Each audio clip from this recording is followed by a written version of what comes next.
was called off, called a draw, and all agreed to forget what they saw. We, once one, now live divided, just as the old ones decided. So listen close, as night usurps day, to these tales from the Bluebell Cafe.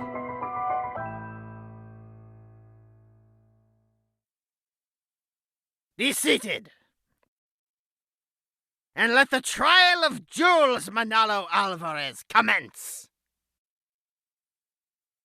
The charges against the accused are as follows: misusing magic for personal gain, revealing the existence of magic to the mortal realm, revealing the existence of Fae to several mortals, and, most egregiously, the murder of Queen Titania of the High Fae.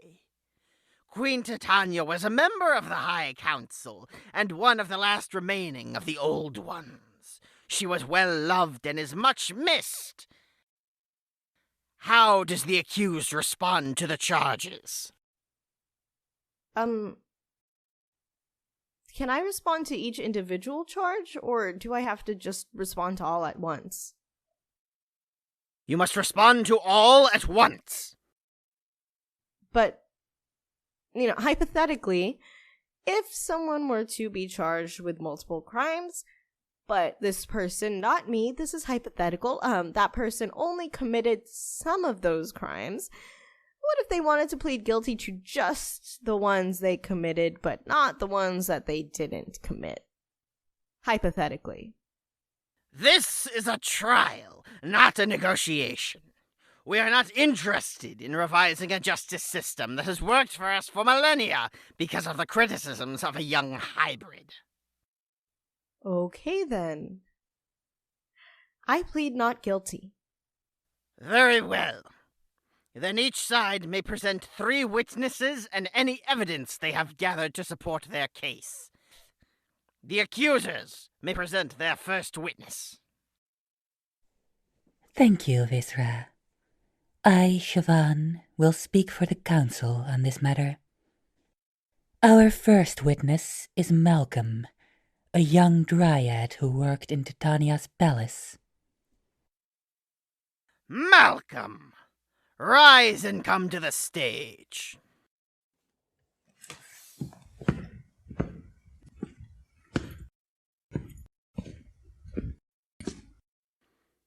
Malcolm, do you swear to speak only the truth while you are on the stage? Yes. Good. Now, why were you invited to be a witness today? As Lady Siobhan said, I used to work for Queen Titania. I was the one who found her body. That must have been difficult for you. Why don't you tell us what happened? Well, I got to work in the morning, just after sunrise. I personally attend to Queen Titania every morning, waking her up and bringing her tea, which I make myself. That morning, before stepping foot inside, I could smell an ungodly stench coming from under her door. I opened the door, and what I saw inside was truly horrifying. Queen Titania lay dead in her bed, impaled through the heart by a dagger, powerfully enchanted like I've never seen before. Maybe we were wrong. Maybe Titania really is dead. Don't worry, he's not telling the truth. I thought magic folk couldn't lie if they swore. Technically, no. But we can believe something is true even when it's not. And we can tell half-truths and omit information, which I think amounts to the same thing as what mortals would call lying. Then what's the point in having people swear to tell the truth? I could ask the same of the court systems in the mortal world. I, of course, immediately notified the High Council. Yes, and we thank you for your promptness. Because of that, we were able to get our best detective on the case. Second best. Clay? If I didn't know better, I'd say you sound jealous. Good thing you know better then. Which brings us to our next witness. Detective Marston. Malcolm, step down from the stage. You may return to your seat. Detective Marston, rise and ascend to the stage.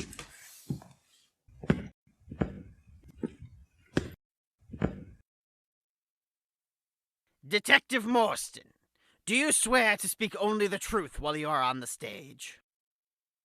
I do. Good. Now, tell us what you saw when you got to the scene of the crime. As Malcolm said, when we got there, Titania's body was in her bed, stabbed through the heart with a dagger. We noticed that the window was open, the likely escape route. Unfortunately, our examiner estimated the time of death to be around midnight, so the intruder was long gone. But most importantly, we noticed that there was a magical inscription on the wall. It reads as follows. For too long, the old ones have ruled with an iron fist. As the true heir to the throne, I will take what is rightfully mine and usher in a new era, the era of hybrids. Signed, the eldest child of Queen Titania. Titania had a child? That sounds strange.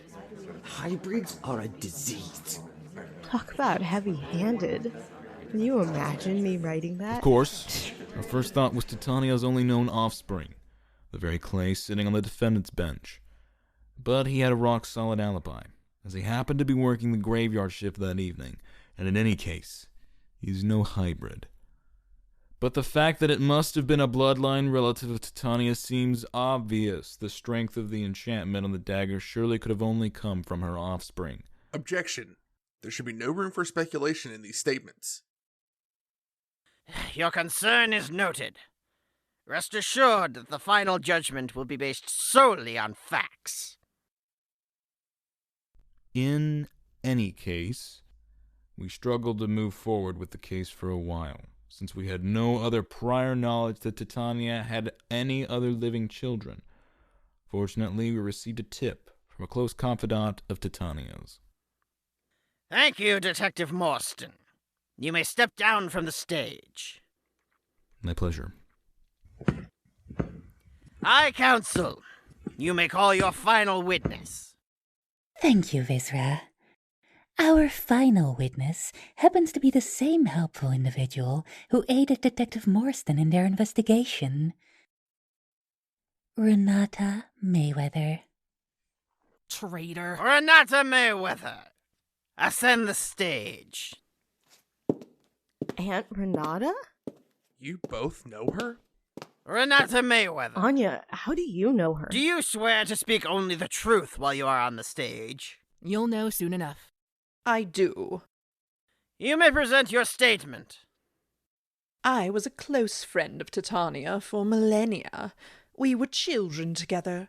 I attended all of her weddings, even the one that took place in the mortal world.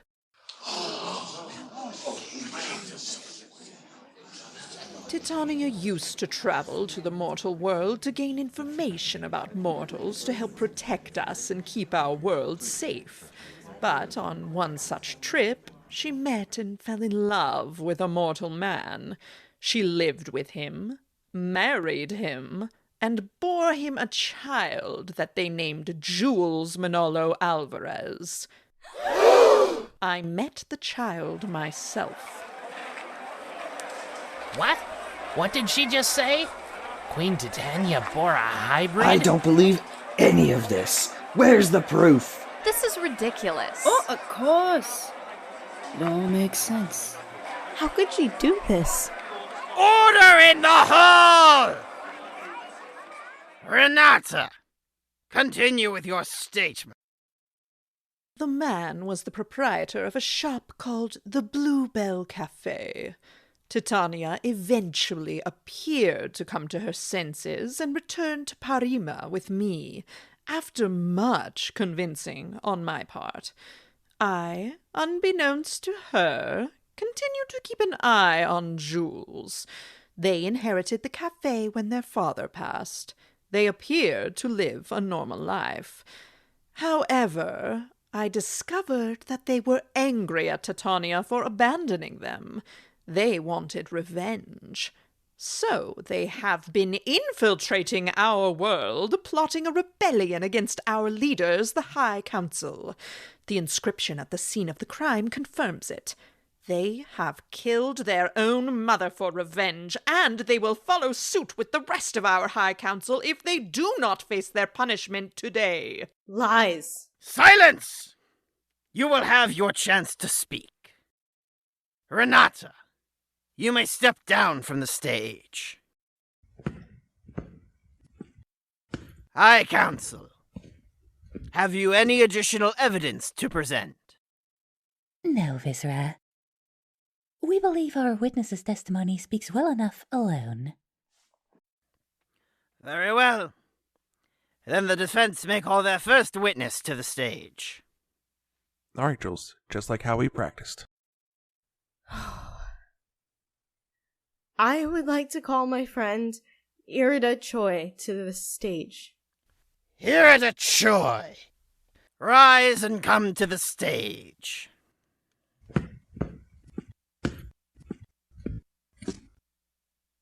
Do you swear to speak only the truth while you are on the stage?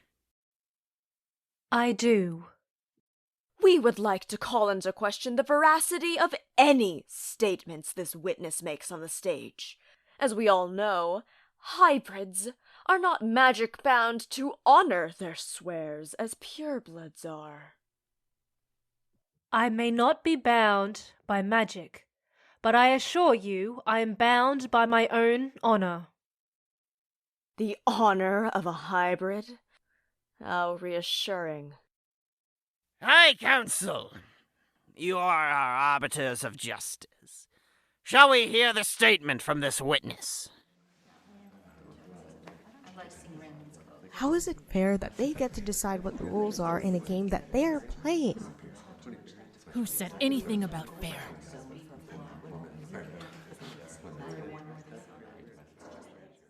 We have come to a decision. Though there is no magical guarantee of this witness's truth, it is the custom to allow 3 witnesses on both sides, and we will not deny the accused this right. We will hear the statement and treat it with the appropriate caution. Very well. Irida Choi, you may present your statement. First, I wanted to ask, how did you know I was a hybrid? Usually no one can tell unless I tell them first. You are a witness. You are here to witness, not to question. You must present your statement and nothing else. Right. Well, as Jules said, we're friends. Jules is the type of person to try to help others even if it inconveniences them. They believe everybody has a story, and every story has value. They stand up for others, even at the risk of their own safety, because they believe that others are worth standing up for. Jules could never be capable of murder, because it goes against everything they believe in, and everything they do. Is that the end of your statement? Yes? I see. Then step off the stage, and the defense may call their next witness. I'm sorry. I totally botched that, didn't I? You did great. I call my half-brother Clay as my next witness. Clay, ascend the stage.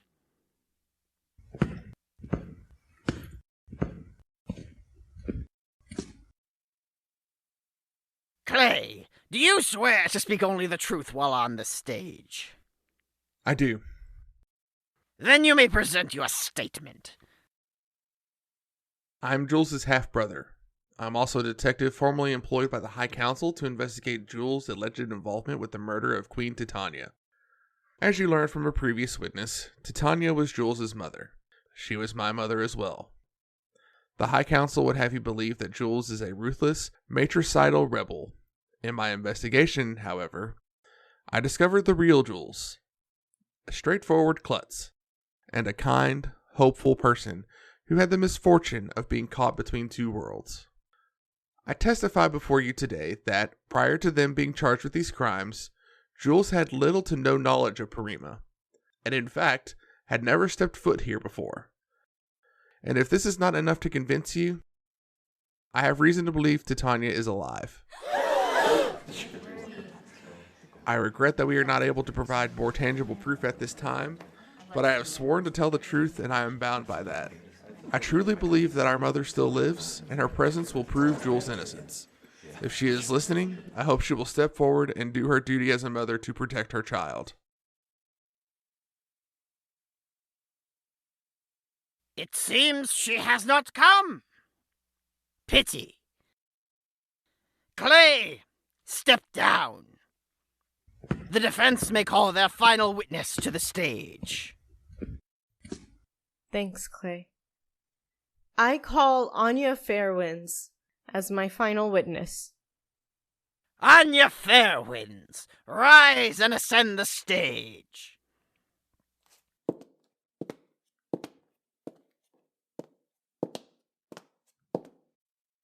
Anya, do you swear to speak only the truth while you are on the stage? I do. Then you may present your statement. I've thought about this moment for quite a while. When I am finally given the opportunity to speak not only in front of the old ones, but also a crowd of the most politically involved citizens of Parima, what would I say? How would I begin? I decided the best way to start is with the facts. I have spent many years investigating the old ones. I have gathered knowledge and wisdom, and now it is my time to speak. I shall hear no interruptions, for I am Queen Titania of the High Fae, first of her kind, the Watcher in the Woods, and I am alive. I was among the first of the old ones, when we were young and not old, when we were many and not few. I watched as, over the years, my friends chose to give up their lives to become mortal, and I could not understand why. I had mortal friends, even mortal family for some time, but I was never persuaded to give up what I viewed as an integral part of my identity. I began to believe what other old ones around me said, that mortals were dangerous and evil, and once our blood was fully mixed with theirs, once the old ones no longer lived, we would have lost. So we waged wars, and we lost more to this violence than we could ever have to love. Still, I was blinded by my grief and my hate. I was chosen to spy in the mortal world so we could learn more about them and eventually launch a final war. A war that we would win. I spied for them, but as I did, I learned how wrong I was. The mortals were not trying to erase us, or our culture. They barely remember us, only as tales and legends. Those that do still believe we exist love us. They are fascinated and curious and loving. How could I report what I had learned about them so we could crush them? I couldn't. I knew that the rest of the High Council would not be pleased by my new way of thinking, but I had to try. They only wanted violence and refused my talks of peace. It is true that on that night, an assassin came to kill me in my sleep. It was not Jules, and in fact, I have reason to believe that they were sent by the old ones themselves. But, of course, they were no match for me. Honestly, I was a bit offended that anyone thought they would be. I took the life of the assassin and used my illusion magic to make their body look like mine, to buy me more time in escaping from my home, which I was no longer safe in. Little did I know that the High Council would accuse my own child of the crime, So I stand here before you today to tell you that I and the High Council have parted ways. They plan to openly declare war against a people who we have no true quarrel with. I plan to reopen our communication with mortals and negotiate a peace between our lands. Now you know the whole truth.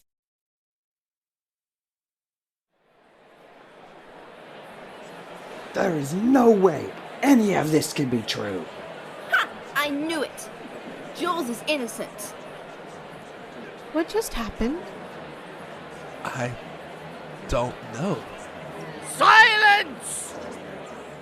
The trial has not ended. That was certainly a lot of information. Queen Titania. You may descend from the stage. High Council, how much time will you need to deliberate? None. None? None. We will give our verdict now. Very well. The High Council will now present their verdict. The evidence presented before us for the charge of murder is straightforward. Jules Manalo Alvarez is hereby found not guilty for the murder of Queen Titania. The other charges have inconclusive evidence, so they will be dismissed. The defense now has full access to their powers once more. Finally! As for the matter of Titania faking her own death, while not a crime in itself, the reasoning provided and allegations of conspiracy within other members of the High Council is a serious accusation. I wish to detain Titania until another trial can be convened to investigate the sources of these accusations. This can only be accomplished by a majority vote of the Council. There are now 6 of us, since Titania has renounced her position, so it will need 4 votes to pass. I vote aye. I vote aye. I vote aye. I vote nay. I vote nay. I vote aye. The motion has passed. Guards, detain Queen Titania. You will regret this, High Council. Take her to her chambers. Take care that she is comfortable, but ensure that she can't escape. Mom! The trial is over. You may all exit. Wait, Mom! Jules, stop. There's nothing we can do right now. Clay's right. Let's get back to the cafe and regroup. Come on, let's go out the back. I don't think we want to be in that crowd. At least this shows she cares about you, right? Silver lining? It doesn't feel right. I can't see her giving herself up like this. Well, she just did. Sorry, that was harsh. Here's the exit.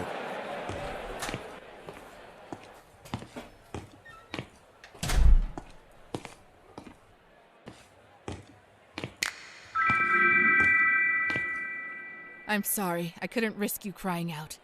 I'll remove the spell, but nod if you promise not to say anything. Good.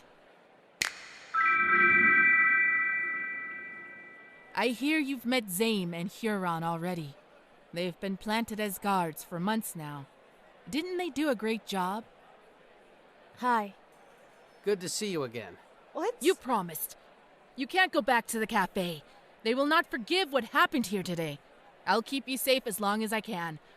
I'm sorry. Zame, take them to the safe house. I'll be there as soon as I can. Yes, ma'am. Well, where are you going? I need to pay a visit to an old friend.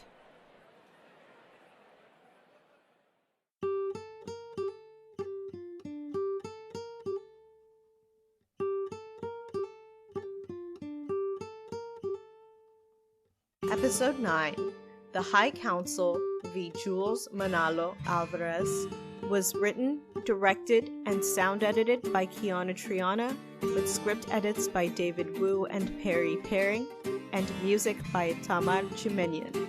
This episode featured Kiana Triana as Jules, Frank Zinches as Clay, Faye Holiday as Anya, Ella Ree as Irida, Frank Driscoll as Malcolm, Ryan Lee as Detective Morstan, Haynes Orrock as Renata Mayweather, Benjamin as crowd number 1, Samantha Georgette Reed as crowd number 2, Brady Allen as crowd number 3, Faith Jacobs as crowd number 4, Iris Visser as Siobhan, Ari Delin as Razo, Michael Rempel as Largefoot, Nathan Woltering as Bo, Drew Hogan as Hector, Floyd Nazarino as Makoto, Val Chia as Zame, Paul Reinbach as Huron, and Brad Colebrook as Vizra.